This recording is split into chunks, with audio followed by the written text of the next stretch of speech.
guys, and welcome back to Damo Drives, bringing real reviews to real people and answering some of those questions other channels might not talk about. Now, no one can deny that Porsche probably makes some of the best sports cars in the world, and the 911, probably the most famous of them all. The fact it came out in 1963, I don't think Porsche could ever have dreamt where the car would be and the number of cars it would sell. And I think today, really the 911 is probably the pinnacle of road cars for the track. The GT2 RS is just mental, and it will probably monster any track in the world, nearly any other car on the track, and leave a big smile on your face. But that's a road car for the track. I'm not sure what it would be like on these sort of roads. Is like a 911 the best? I'm possibly not sure it is.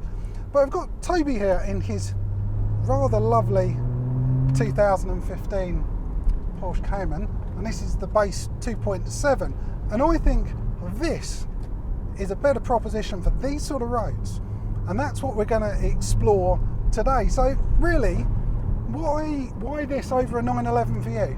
Well, interesting question. I've worked for Porsche for the last 5.5 years, so I'm in the rather fortunate position where I've probably driven most things in the current range and sort of, you know, in the recent past. I just think out of the balance and the sort of capability of the car and what you can use in a normal road car environment, this is probably the best out there. Genuinely, you can't take anything away from the 911. It's a fantastic car, but my personal preference, this mid-engine concept, nearly perfect 50-50 weight distribution, it just doesn't get any better for a real driving enthusiast. There we go. So let's explore this car. The first time I've even sat in a Porsche, and I'm getting to drive one, so what a great place to start. So let's crack on. We're going to explore the car together. Obviously Toby knows pretty much everything about Porsches working for Tunbridge, so if you are interested in a Porsche, make sure you go and speak to Toby there. Don't go and speak to anyone else. Go and give him a shout, because this man knows pretty much everything, like I said. So let's explore the car. We'll talk about styling, the driving experience, talk about modes, pretty much everything. So we're going to get on. This is going to be an absolutely brilliant day.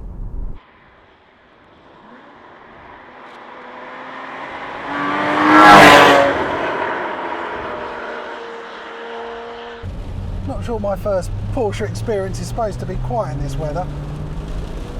No.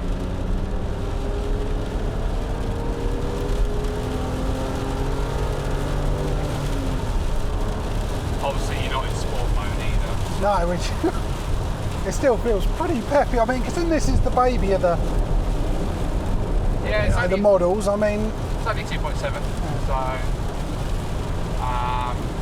from factory they're 275 horsepower.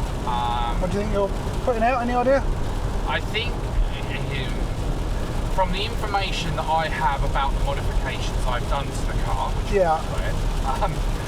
it's roughly speaking, should be about 300 horsepower. That's not far off the S then, but probably better throttle response and everything else. So yeah, probably, what have you done to it? So there is engine-wise, it's got upgraded air filters. It's got modified exhaust for sports cats. It's got the IPD intake plenum, 997 GT3 throttle body straight over, by the way. Yeah. So this road will start to get a bit narrower. And it is due for a remap to tie everything in together. So at the moment it's okay, but it's just not really optimised. So that throttle bodies and the plenum, I suppose it's going to give you more air in there, yeah, better throttle response. Yeah, it's generally sorting out the way the car behaves. Yeah. It makes some nice noises. Yeah. You get a nice bit of induction with this car. You know, there's nothing synthetic from that noise, which is great.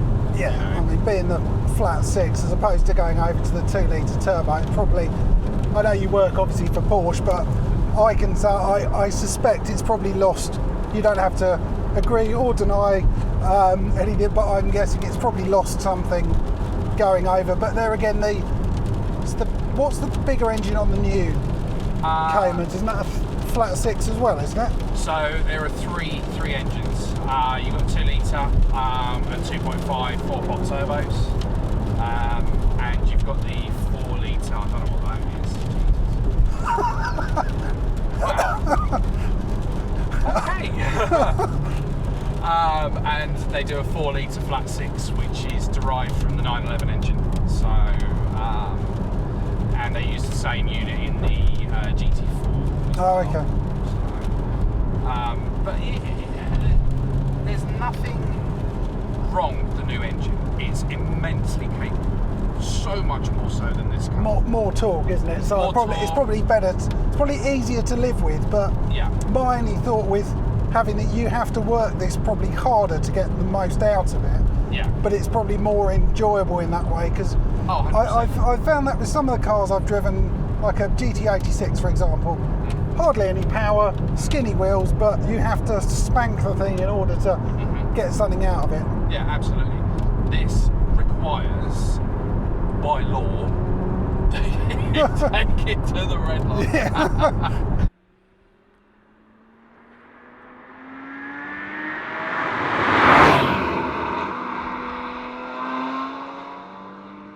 I love the look out the front. You can see the wheel arches bulging out. You've got just everything about it makes it feel. What's that car's name? There we go.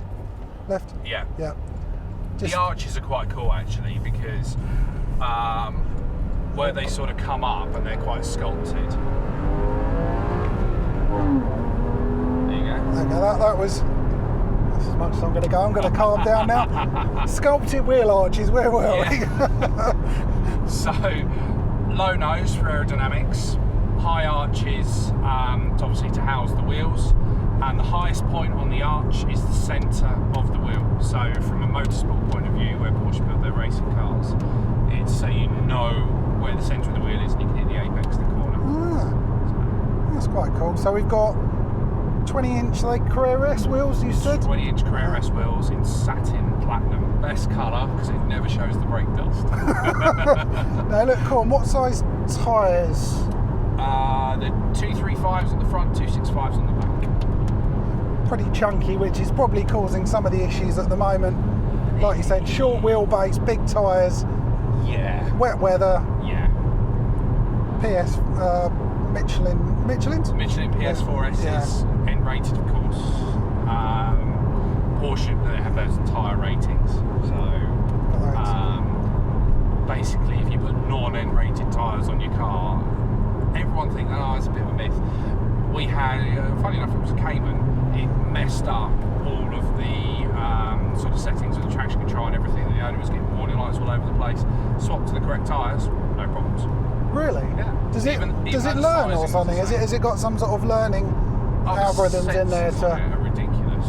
There's sensors everywhere. It knows exactly what's going on with everything at all times. So it's starting to clear up a bit. Yeah. Ish. Fingers crossed. It's standing.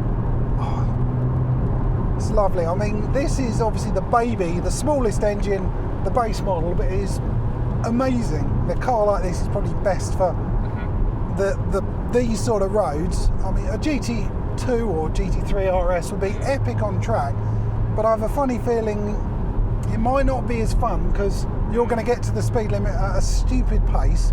Not really. I mean, can you redline a GT2 RS on the road other than first gear? Not legally, no. No. Unless you're in Germany, of course. Yeah. So, these cars are very sort of capable and balanced and nice. You know, you can take this car out and you can go out to the shops in it. It's got decent luggage space. You can. I've taken my mum out shopping for the day in this car. You know. Was she petrified and holding on, going, slow down? No, she's a petrol head. She's got a Golf GTI. Oh dear. Nice. My mum is awesome. So Family tradition. She got me into cars with old Fast Fords, XR2s, XR2Is, RS Turbo. Oh, mega. Yeah. So, no, she loves it. So, but then the flip side of the coin is you can do track days around Brands in it, or wherever your chosen track happens to be. I love the way the rev counter's in the middle. That being the most important thing. Which I suppose it would be if you're racing. You don't care about how fast you're going, you care about that. Yeah. Which is ultimately the DNA of Porsche, isn't it? Is racing. Yes. So I've been on a lot of training courses and everything, obviously with work, and one of the big things that they really, really, really sort of drum into you, so to speak, is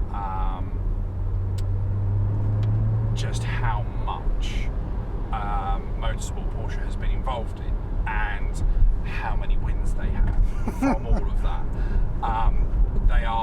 It depends on how you measure it, but I believe in several different measures they are the most successful car brand in motorsport in the world. You're in sport now, by the way. Ooh, what's that done to the car? So, put your foot down. Feel where the power comes on. Keep running it, keep running it, keep running it, keep running it, run it. Change up. There you go. Go on. It's addictive, isn't it? It is. That's lovely. Just waiting. And I'm glad you said hold on to that, because you think, oh, I should change that. No, don't change. Just right round the back. So we're going... Fourth exit, all the way back on ourselves, So what modes have we got down here? I'm going to let you talk about these buttons. I'm going to look that way. Okay. You're still in sport, by the way. Yeah. Right, so down here is your chassis control buttons. This particular car has 5. Depending on... Keep going. And there you go. Depending on what options you have, depends on what buttons you have down there, okay? Yeah. So all Porsches come as standard with a sport mode.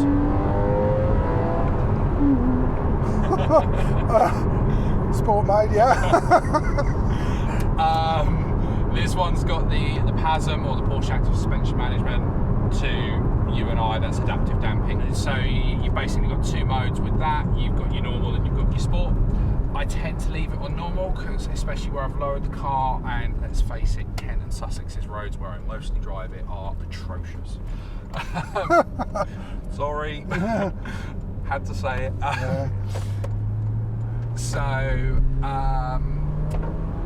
But yeah, I mean, you can stiffen up the suspension if you're going on a track or on an autobahn or a nice smooth European motorway, if they ever let us again. But the car's always making constant measurements, so I think it's somewhere in the region of about 100 measurements a second, and it varies the stiffness of the suspension based on that. If you drive one of these without that system, it rattles your fillings out on a rough road. Oh really? Yes. That bad?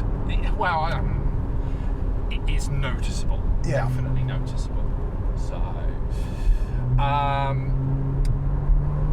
the button below it, Porsche Stability Management, basically to UNI traction control, or PSM, please save me, for obvious reasons. That's what all the driving consultants up at Silverstone call it. So, but if you ever get a chance to do that, by the way, the guys up at Silverstone are absolutely fantastic. They're good. Yeah, you learn more with driving. More about driving with them in 5 minutes than I did in 5 years on the road. Wow. Genuinely, just fantastic the way that they sort of run through things with you. So,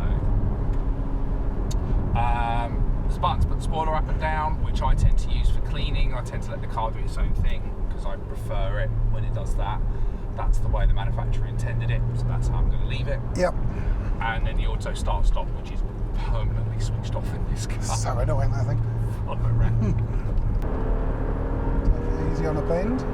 So we've got 2 sections of dual here. This is the shorter one.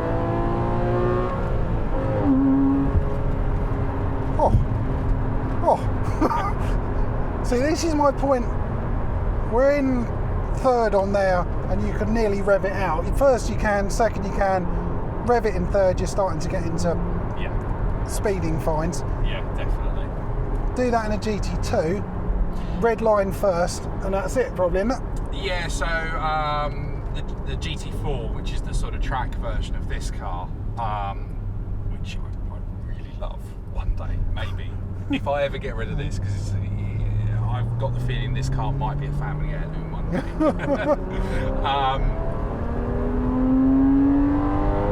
It's just starting to sing, so that's peak. Oh, wow. Yeah, I keep getting distracted. It's like, ah! Just got to, pray silence for the noise.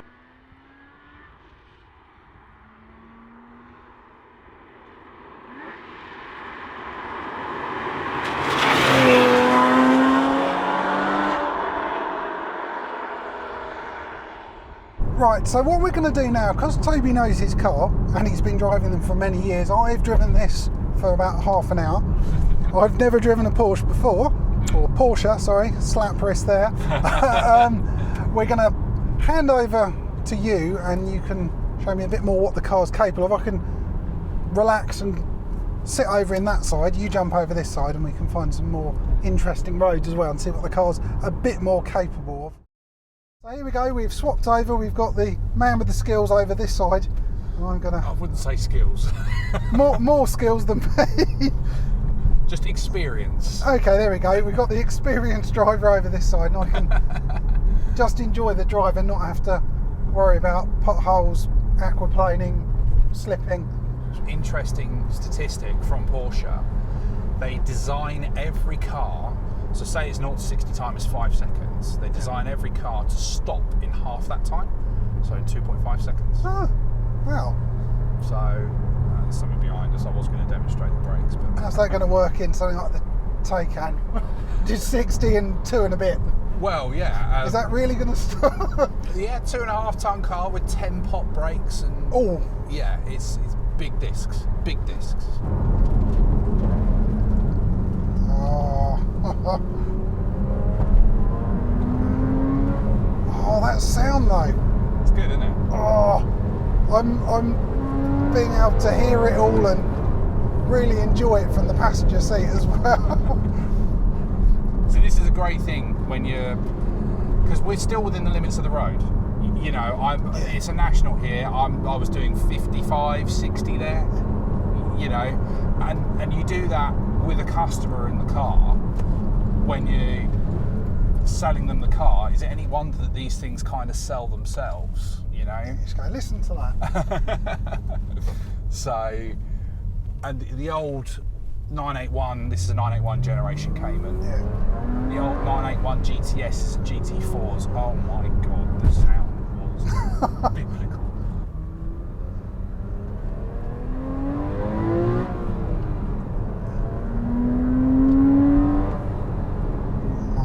My word.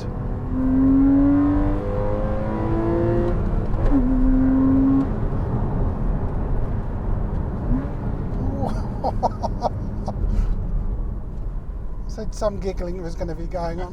Wow.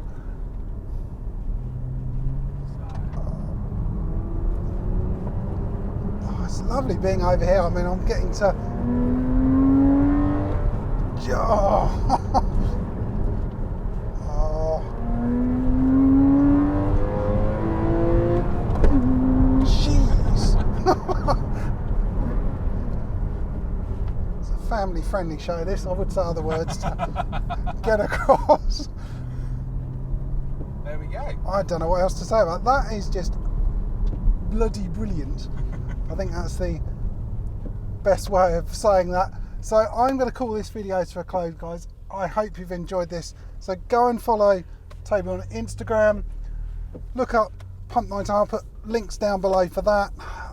Obviously subscribe to this channel as well. I'm hoping we can have some more amazing cars. Hopefully do some more things with you in this hopefully so epic car, because it has been such fun.